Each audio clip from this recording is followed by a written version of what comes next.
Hi friends, చూడండి ఏంటో ఇది. ఏంటంటే మొన్న మా ఊరి దగ్గర చెరువుకు పోయినప్పుడు చేపను పట్టుకొచ్చాను. 2 చేపలు పట్టుకొచ్చాను. ఒకటి చనిపోయింది ఇంట్లో పెట్టుకున్నప్పుడు, ఒక్కటి మిగిలింది. ఆ ఒకటి కూడా ఎందుకు చనిపోవాలి అనేసి నేను వాటర్లో వేస్తున్నాను. ఎందుకంటే మనం ఒకటి తోడు లేనప్పుడు వాటిని మనం హింసించకూడదు, అందుకోసమని వాటర్లో వేస్తున్నాను. చూడండి,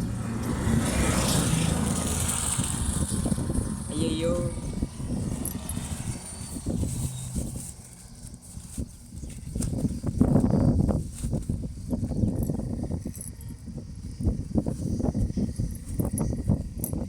ఇదిగోండి ఫ్రెండ్స్, చేప ఇందులోనే మిగిలిపోయింది వాటర్లో.